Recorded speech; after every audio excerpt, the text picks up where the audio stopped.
اعوذ باللہ من الشیطان الرجیم بسم اللہ الرحمن الرحیم رب اشرح لی صدری ویسر لی امری واحلل عقدۃ من لسانی یفقہوا قولی۔ ریاض الصالحین دوسرا حصہ، بدشگنی لینے کی مناہی کا بیان۔ حضرت انس رضی اللہ تعالیٰ عنہ سے روایت ہے کہ رسول اللہ صلی اللہ علیہ وسلم نے فرمایا، بیماری کا ایک سے دوسرے کو لگ جانا اور بدشگنی لینا یہ کوئی چیز نہیں، اور مجھے فال اچھی لگتی ہے۔ صحابہ کرام رضی اللہ تعالیٰ عنہ نے پوچھا کہ یا رسول اللہ صلی اللہ علیہ وسلم یہ فال کیا چیز ہوتی ہے؟ آپ نے فرمایا، اچھی بات کا سننا اور اس سے بھلائی کی امید وابستہ کر لینا۔ بخاری اور مسلم۔ فائدہ، بیماری کا ایک سے دوسرے کو لگ جانا نہیں میں اس بات کی نفی ہے کہ ایک شخص کی بیماری دوسرے صحت مند انسان کو لگ جاتی ہے۔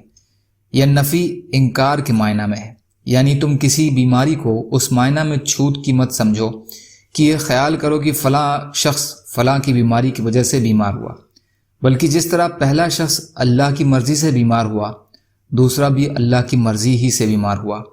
کچھ بیماریاں جو چھوٹ والی سمجھی جاتی ہیں اس میں ان کے چھوٹ والی ہونے کا انکار نہیں ہے، بلکہ صرف عقیدے کی درستی کی طرف توجہ دلائی گئی ہے کہ اس میں بھی اصل چیز اللہ کی مرضی ہی سمجھنا چاہیے، نہ کہ کسی بیماری کو، کیونکہ اگر بیماری ہی اصل سبب ہو تو پھر ایک گھر سے اس مرض کے شکار کے ایک شخص کی وجہ سے گھر کے تمام لوگوں کو اس بیماری میں پھنس جانا چاہیے، جبکہ حقیقت میں ایسا نہیں ہوتا۔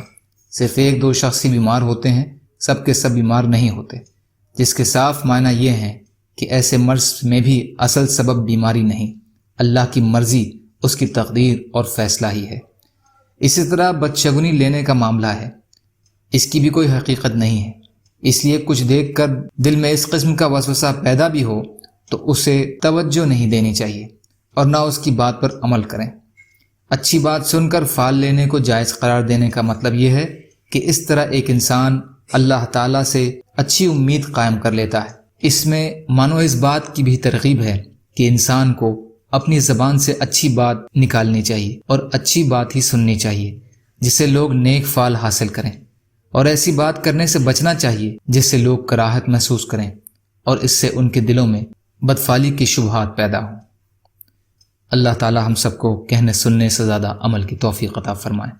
یا اللہ، مظلوم کشمیریوں، فلسطینیوں اور تمام جہان میں جہاں بھی مسلمان ہیں، یا اللہ آپ ان کی مدد فرمائیے۔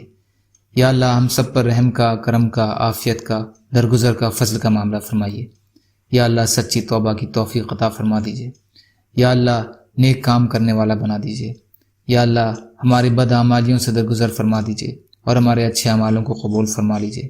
سبحان اللہ و بحمدہ، سبحانک اللہم بحمدک، اشہد ان لا الہ الا انت، استغفرک و اتوب الیک۔